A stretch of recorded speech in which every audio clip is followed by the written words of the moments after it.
Welcome to 99 TV. నేను బ్రహ్మనాయుడు. లేకపోతే liquor కేసులో జగనే బిగ్ బాసా. ఆంధ్రప్రదేశ్లో లిక్కర్ స్కామ్ కేసు ఒక కుదిపేస్తుంది రాష్ట్రాన్ని. అనేక మంది ఈ కేసులు ఇప్పటికే అరెస్ట్ అయినారు. వేల కోట్ల రూపాయల ప్రజాధనం మరి ఈ లిక్కర్ స్కామ్లో నిందితులు దోచుకున్నారని సిట్ విచారణలో పేర్కొంది. అయితే ఇప్పటికే చాలామంది అరెస్ట్ అయ్యారు. రాజ్ కస్ రెడ్డి దగ్గర నుంచి మరి జగన్మోహన్ రెడ్డి గారికి కుడి భుజం ఎడం భుజం లాగా ఉండేటువంటి అధికారులు, ఓఎస్డీగా పనిచేసిన కృష్ణమోహన్ రెడ్డి, అదేవిధంగా సీఎంఓ కార్యదర్శిగా పనిచేసినటువంటి ధనుంజయ రెడ్డి, సో మాజీ ఎమ్మెల్యే చెవిరెడ్డి భాస్కర్ రెడ్డి, ఇకపోతే ఎంపీగా ఉన్నటువంటి మిథున్ రెడ్డి, వీళ్ళందరూ అరెస్ట్ తర్వాత లిక్కర్ స్కామ్ కేసులో బిగ్ బాస్ జగనే అనేటువంటి ప్రచారం రాష్ట్ర వ్యాప్తంగా ఊపందుకుంది. అంతిమ లబ్ధిదారుడు జగనే అని కూటమి నేతలు పెద్ద ఎత్తున ఆరోపిస్తున్నారు. అయితే సిట్ తన నివేదికలో కొన్ని అంశాలను పొందుపరిచింది విచారణ జరిపిన తర్వాత. ఆ అంశాలు మనం ఒకసారి చూస్తే, గత వైసీపీ ప్రభుత్వ పాలనలో జరిగిన మద్యం కుంభకోణంలో బిగ్ బాస్ మాజీ ముఖ్యమంత్రి జగన్మోహన్ రెడ్డి అని తేలుతుంది సిట్ విచారణ చేసిన తర్వాత. వైసీపీ ముఠాను తెర వెనుక నుంచి నడిపించింది ఆయనే అని చెప్పేసి స్పష్టమవుతుంది. ప్రతి నెల 50 కోట్ల నుంచి 60 కోట్ల రూపాయల చొప్పున 5 ఏళ్లలో మొత్తం 3,500 కోట్ల పైగానే కొల్లగొట్టినట్టు సిట్ విచారించి కొన్ని అంశాలను వెల్లడించింది. ఛార్జ్ షీట్లో కొన్ని అంశాలను పొందుపరిచింది. అయితే ఇక సిట్ దర్యాప్తులో వెల్లడైంది ఏంటంటే, ముడుపుల సొత్తులో 300 కోట్ల వరకు గత ఎన్నికల్లో ఖర్చు చేసినట్లు వైసీపీ పార్టీ సిట్ గుర్తించింది. ధనుంజయ రెడ్డి, కృష్ణమోహన్ రెడ్డికి ముడుపుల సొత్తు అందినట్లు ప్రాథమిక అభియోగ పత్రంలో పేర్కొంది.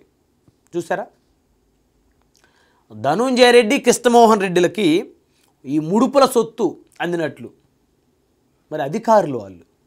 మరి అలాంటి అధికారులే మరి ఈ విధంగా ప్రభుత్వాది నేతల పక్కన చేరి వందల వేల కోట్ల రూపాయల ప్రజాధనాన్ని ఎలా దుర్వినియోగించాలి, ఎలా కొల్లగొట్టాలి అని చెప్పేసి మరి వాళ్ళే నేర్పుతున్నట్లుంది. ఇకపోతే భారీ మొత్తంలో సొమ్ము దుబాయ్ కూడా తరలించారని సిట్ వెల్లడిస్తుంది. మద్యం కుంభకోణం కేసులో సిట్టు దాఖలు చేసిన 305 పేజీల ప్రాథమిక అభియోగ పత్రం ఆదివారం నాడు వెలుగు చూసింది. ఈ అభియోగ పత్రంలో అనేకమైన అంశాలను సిట్టు పొందుపరిచింది విచారణ జరిపిన తర్వాత. ప్రధాన నిందితుడు రాజ్ కస్ రెడ్డి ప్రతి నెల 50 నుంచి 60 కోట్ల రూపాయలు వసూలు చేసి ఆ మొత్తాన్ని వైసీపీ ఎంపీ మిథున్ రెడ్డి, విజయసాయి రెడ్డి, జగన్ సతీమణి భారతీ తరపున ఆర్థిక వ్యవహారాలు చూసే గోవిందప్ప బాలాజీకి అందచేసేవారని సిట్ గుర్తించింది. ప్రతి నెల వారికి చేర్చేవారని మరి సిట్ తేలుస్తుంది. చూసారా, ఈ ప్రధాన నిందితుడు ఈ లిక్కర్ కేసులో రాజ్ కస్ రెడ్డి ప్రతి నెల అంటే 60 నెలల పాటు ఉన్నటువంటి ప్రభుత్వంలో ప్రతి నెల 50 నుంచి 60 కోట్ల రూపాయలు వసూలు చేసి ఆ మొత్తాన్ని వైసీపీ ఎంపీ మిథున్ రెడ్డికి, విజయసాయి రెడ్డికి, మరి జగన్మోహన్ రెడ్డి గారి సత్యమణి భారతీ రెడ్డి గారికి సంబంధించి ఆవిడ ఆర్థిక వ్యవహారాలు చూసే గోవిందప్ప బాలాజీకి వీళ్ళందరికీ పంపేవాళ్ళంట. ఇకపోతే ఇలా 5 సంవత్సరాల కాలంలో 3,500 కోట్ల రూపాయలు కొల్లగొట్టారని సిట్ తన ప్రాథమిక విచారణలో పేర్కొంది. 3,500 కోట్ల రూపాయలు అంటే బేసిక్గా ఆంధ్రప్రదేశ్లో చాలా జరిగింది పెద్ద ఎత్తున లిక్కర్ స్కామ్. అయితే మరి చివరికి తేలింది ఏంటంటే 3,500 కోట్లని.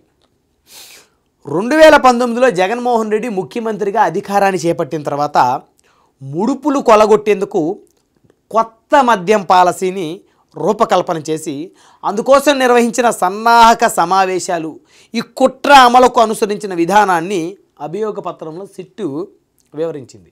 అంటే జగన్మోహన్ రెడ్డి ముఖ్యమంత్రి అయిన తర్వాత ఏ విధంగా డబ్బులు కొల్లగొట్టొచ్చు అనే దాని మీద కొత్త మద్యం పాలసీ ఒకటి రూపకల్పన చేసి దానికి సంబంధించిన సన్నాహక సమావేశాలు, ఈ కుట్రకు అనుసరించిన విధానం మొత్తం ఆ అభియోగంలో సిట్టు పేర్కొంది. అంటే విజయసాయి రెడ్డి గారు కూడా చెప్పారు, మొట్టమొదట నా ఇంట్లోనే జరిగింది ఈ కొత్త మద్యం పాలసీ రూపకల్పనకు సంబంధించిన ఒక సమావేశం అని. అంటే బహుశా మరి ఆయన అప్రూవర్గా మారారేమో.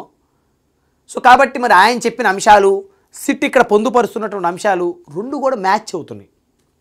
అదేవిధంగా మద్యం ముడుపుల సొమ్ము జగన్మోహన్ రెడ్డి ఓఎస్డి కృష్ణమోహన్ రెడ్డి, అప్పటి సీఎంఓ కార్యదర్శి ధనుంజయ రెడ్డి, వైసీపీ ఎంపీ మిథున్ రెడ్డి, నాటి వైఎస్ఆర్సీపీ నేత ఆనాడు రాజ్యసభ సభ్యుడిగా వైసీపీలో ఉన్నటువంటి Vijayasai Reddy, so Bharathi cements director Govindappa Balaji, వీళ్ళందరికీ అందేదని సిట్టు చాలా క్లుప్తంగా మరి ప్రాథమిక విచారణలో తేల్చింది.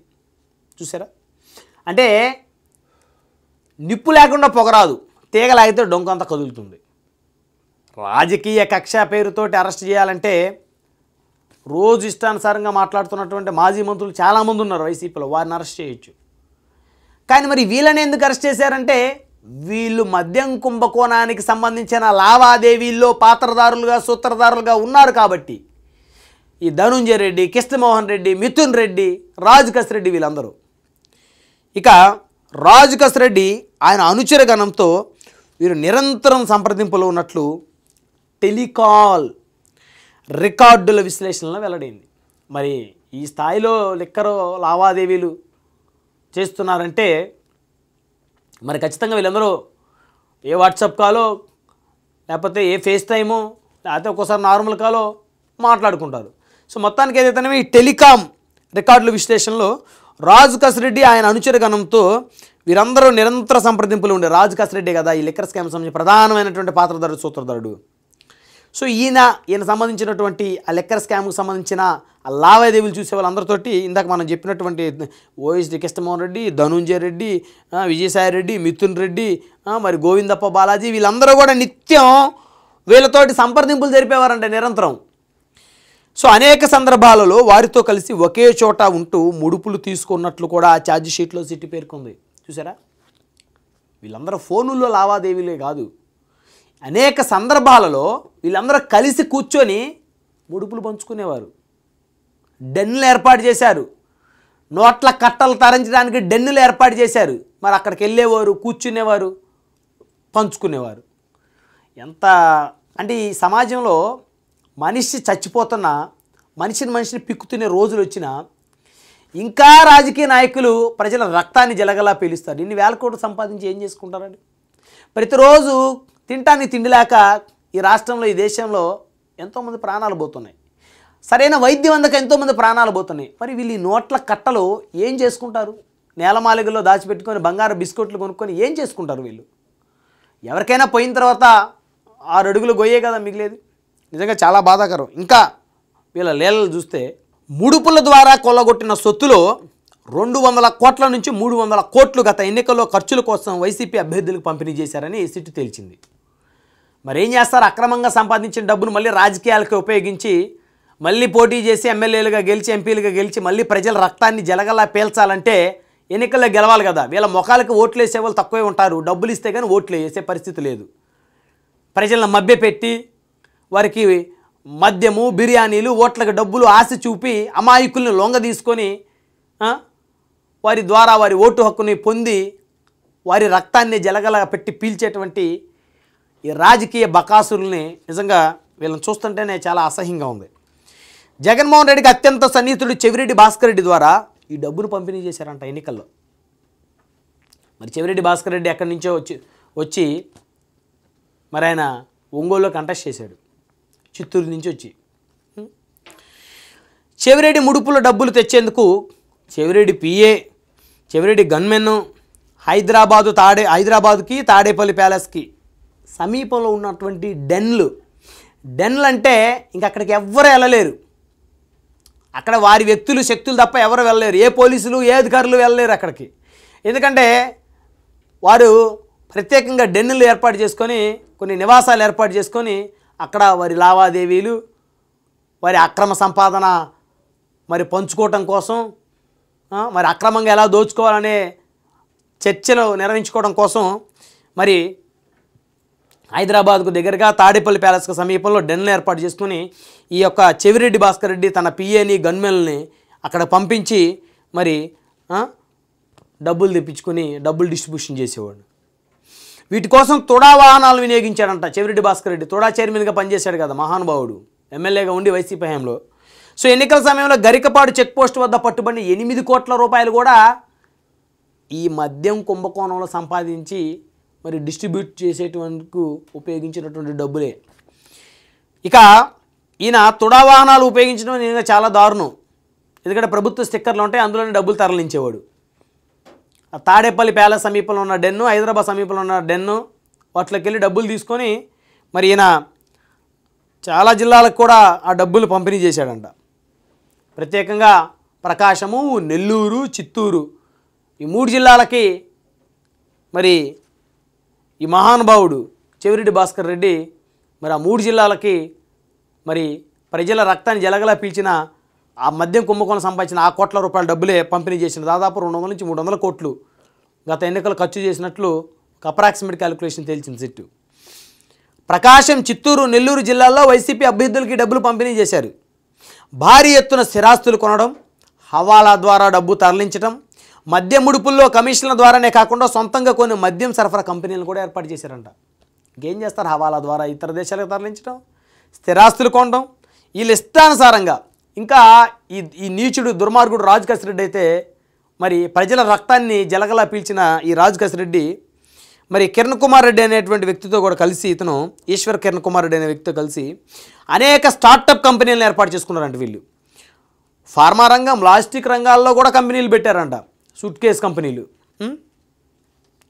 రాజ్ కసిరెడ్డి ఈడీ ఎంటర్టైన్మెంట్ పేరిట సినీ నిర్మాణ కంపెనీ ఏర్పాటు చేసి స్పై అనే సినిమా తీశాడంట. ఈ రాజ్ కసిరెడ్డి అనేటువంటి వ్యక్తి ఈడీ నిర్మాణ సంస్థ అంటే ఈడీ ఎంటర్టైన్మెంట్ పేరిట సినీ నిర్మాణ కంపెనీ ఒకటి ఏర్పాటు చేశాడంట. ఈడీ ఎంటర్టైన్మెంట్ అనే పేరుతోటి స్పై అనే సినిమా తీశాడంట. మరి అది ఎప్పుడు వచ్చిందో ఎప్పుడు పోయిందో సినిమా ప్రజలకు కూడా తెలియదు పెద్దగా. అంటే అదేదో ₹1 కోటి తీసి 100 కోట్లు అయిందని చెప్పేసి దాన్ని లెక్కలు చూపించుంటారు, ఆ బ్లాక్ మనీని వైట్ మనీ చేయడానికి. సిట్టు కూడా అదే చెప్పింది ఇక్కడ. దీని ద్వారా నల్లధనాన్ని తెల్లధనంగా మార్చుకున్నారని. ఆ డబ్బుతో హైదరాబాద్ నగర శివారులో భారీగా భూములు కొన్నారు. రాజు కసిరెడ్డి, ఈశ్వర్ కిరణ్ కుమార్ రెడ్డి మద్యం ముడుపుల సొత్తుతో అత్యంత ఖరీదైన కార్లు కొనుగోలు చేశారు. ప్రజల సొమ్ము, ప్రజల రక్తాన్ని జలగలా పీల్చి సినిమాలే తీసి బ్లాక్ మనీని వైట్ మనీగా మార్చుకోవటం, హైదరాబాద్ నగర శివారులో భూములు కొనటం, హవాలా ద్వారా ఇతర దేశాలకు తరలించటం, ఈ పాపాత్ములు చేసిన పనులు ఒకటా రెండా? ఖరీదైన కార్లు కూడా కొనుగోలు చేశారంట. మద్య ముడుపుల సొమ్ముతో 2024 ఎన్నికల్లో ఆ సొమ్ముతో కొంత భాగానికి వచ్చేశారని సిట్టు తేల్చింది.